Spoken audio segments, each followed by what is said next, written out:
കേരളത്തിലെ ഇടതുപക്ഷ ജനാധിപത്യ മുന്നണി ഗവൺമെന്റ് ജനങ്ങളുടെ ജീവിത പ്രശ്നങ്ങളിൽ വളരെ സജീവമായി ഇടപെട്ട് മുന്നോട്ട് പോവുകയാണ്. അതിൻ്റെ ഏറ്റവും പ്രധാനപ്പെട്ട അനുഭവമാണ് ഈ കഴിഞ്ഞ ഓണക്കാലത്ത് കേരളത്തിൽ അനുഭവപ്പെട്ടത്. കേരളത്തിൽ ഏറ്റവും അവശത അനുഭവിക്കുന്ന ജനങ്ങൾക്ക് അവർക്ക് ലഭ്യമാകേണ്ടുന്ന സഹായം എത്തിക്കുന്നതിന് പരമാവധി ഗവൺമെന്റ് പരിശ്രമിക്കേണ്ടായി. ജനങ്ങളിൽ ചെറിയ രീതിയിലെങ്കിലുമുള്ള വരുമാനം എത്തിയപ്പോൾ വിപണി സജീവമായി. വിലക്കയറ്റം തടയുന്നതിന് വിപണിയിൽ ഇടപെടുക എന്ന നിലപാടിന്റെ ഭാഗമായി സപ്ലൈകോവും കൺസ്യൂമർ ഫെഡിലും നിത്യോപയോഗ സാധനങ്ങൾ നിയന്ത്രിത വിലയ്ക്ക് ജനങ്ങളിൽ എത്തിക്കുന്നതിന് വേണ്ടിയുള്ള നിലപാട് സ്വീകരിച്ചു. ടൂറിസം മേഖലയിലും മുൻകാലങ്ങളിൽ നിന്നെല്ലാം വ്യത്യസ്തമായ നിലയിൽ വൻ മുന്നേറ്റമാണ് കേരളത്തിൽ അനുഭവപ്പെട്ടത്. ഇതിൻ്റെ എല്ലാം അടിസ്ഥാനത്തിൽ സംസ്ഥാന ഗവൺമെന്റിനെ കൂടുതൽ ശക്തിപ്പെടുത്തി മുമ്പോട്ട് കൊണ്ടുപോകത്തക്ക നിലയിലുള്ള സമീപനം തന്നെയാണ് കേരളത്തിൽ ഇടതുപക്ഷ ജനാധിപത്യ മുന്നണി സ്വീകരിക്കുന്നത്. ഗവൺമെന്റിന്റെ ഈ പ്രവർത്തനങ്ങളെയെല്ലാം ഇടതുപക്ഷ ജനാധിപത്യ മുന്നണി അഭിനന്ദിക്കുകയും ഗവൺമെന്റിന്റെ മുന്നോട്ടുള്ള പ്രവർത്തനം കൂടുതൽ ശക്തിപ്പെടുത്തുന്നതിനുള്ള നിലപാടുകൾ സ്വീകരിക്കുകയും ചെയ്തിട്ടുണ്ട്. രണ്ട് പ്രധാനപ്പെട്ട നിയമ ഭേദഗതികൾ ഈ നിയമസഭയിൽ വരികയാണ്. അതിലൊന്ന് ഭൂബന്ധങ്ങളിൽ വരുന്ന മാറ്റം, അതിന് സഹായകരമായ നിയമനിർമ്മാണം നടക്കുകയാണ്. വർഷങ്ങളായി ഇടുക്കിയിലെ ജനങ്ങൾ, മലയോര മേഖലയിലെ ജനങ്ങൾ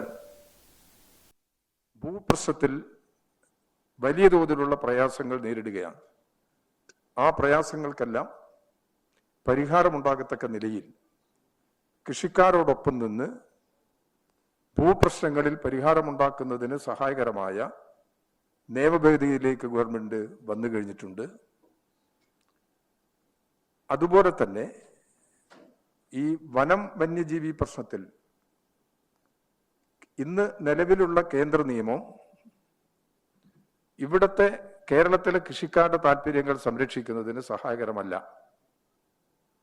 ഈ സാഹചര്യം പരിഗണിച്ച് നിയമത്തിൽ മാറ്റം വരുത്തുന്നതിന് സംസ്ഥാന ഗവൺമെന്റ് ശക്തമായ ആവശ്യം മുന്നോട്ട് വെക്കുകയാണ്. അതിന് സംസ്ഥാന ഗവൺമെന്റിന്റെ നിർദ്ദേശങ്ങളുടെ അടിസ്ഥാനത്തിൽ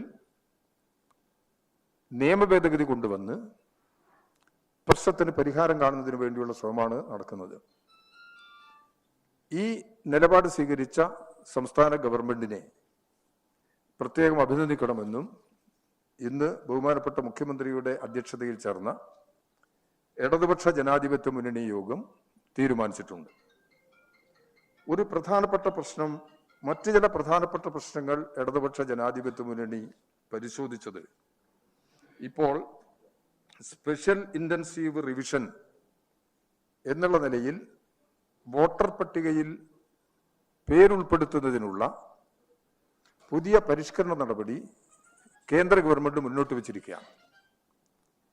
SIR ബീഹാറിൽ നടപ്പിലാക്കിയതിൻ്റെ ഒരു അനുഭവം ഇന്ത്യയുടെ മുമ്പിലുണ്ട്. SIR ബീഹാറിൽ നടപ്പിലാക്കിയത് നിലവിലുള്ള വോട്ടർമാരെ കൂട്ടത്തോടെ തള്ളിക്കുന്നതിനും അർഹരായ വോട്ടർമാർക്ക് വോട്ടവകാശം നൽകാതിരിക്കുന്നതിനും ആ സമീപനം സ്വീകരിച്ചുകൊണ്ടാണ് ബീഹാർ തെരഞ്ഞെടുപ്പ് കമ്മീഷൻ SIR നടപ്പിലാക്കിയത്. ഒരു കാരണവശാലും നിലവിലുള്ള വോട്ടർമാരുടെ അവകാശം നിഷേധിക്കുന്ന ഒരു നടപടിക്കും പിന്തുണ കൊടുക്കാൻ കഴിയില്ല. ഇപ്പോൾ കേരളത്തിൽ തെരഞ്ഞെടുപ്പ് കമ്മീഷന്റെ ഈ നിർദ്ദേശം എങ്ങനെ നടപ്പിലാക്കണം എന്നുള്ളതിനെ കുറിച്ചുള്ള അവസാന രൂപം വന്നു കഴിഞ്ഞിട്ടില്ല. അപ്പോൾ നിലവിൽ 2002 അടിസ്ഥാനമായി എടുത്ത് പിന്നീട് വന്ന വോട്ടർമാരെല്ലാം ഇന്ത്യയിലെ പൗരന്മാരാണെന്നുള്ള രേഖ തെളിയിക്കണം. അതിന് 12 ഇനങ്ങൾ ഇലക്ഷൻ കമ്മീഷൻ തന്നെ മുന്നോട്ട് വെച്ചിട്ടുണ്ട്. ഇങ്ങനെയാണ് ഇവിടെ SIR പ്രാവർത്തികമാക്കുന്നതിന് വേണ്ടിയുള്ള നിലപാട് ഇലക്ഷൻ കമ്മീഷൻ മുന്നോട്ട് വെച്ചിരിക്കുന്നത്. യഥാർത്ഥത്തിൽ ഇത് BJP ഗവൺമെന്റിന്റെ ആലോചനയുടെ ഭാഗമായി സ്വതന്ത്രമായി പ്രവർത്തിക്കേണ്ടുന്ന ഭരണഘടനാ സ്ഥാപനമായ ഇലക്ഷൻ കമ്മീഷനെ ഈ വർഗീയ കൂട്ടുകെട്ടിന്റെ ചട്ടുകമാക്കി മാറ്റുക എന്നുള്ള നിലപാടിന്റെ കൂടി ഭാഗമാണ് ഇത്തരം പ്രശ്നങ്ങൾ സ്വീകരിക്കുന്നത്. ജനങ്ങളുടെ വോട്ടവകാശം സംരക്ഷിക്കുന്നതിന് കേരളത്തിലെ ജനങ്ങൾ അതീവ ജാഗരൂകരായി നിൽക്കണമെന്നും ഈ വരാൻ പോകുന്ന അപകടത്തെ ഗൗരവമായി കാണണമെന്നും ജനങ്ങൾക്ക് മുന്നറിയിപ്പ് നൽകാൻ ഇടതുപക്ഷ ജനാധിപത്യ മുന്നണി ഈ സന്ദർഭം ഉപയോഗിക്കുകയാണ്. ജനങ്ങളുടെ വോട്ടവകാശം സംരക്ഷിക്കുന്നതിന് ആവശ്യമായ എല്ലാ നടപടികളും ഇടതുപക്ഷ ജനാധിപത്യ മുന്നണി കേരളത്തിൽ സംഘടിപ്പിക്കണമെന്നും ഈ പ്രശ്നത്തിൽ തീരുമാനിച്ചിട്ടുണ്ട്.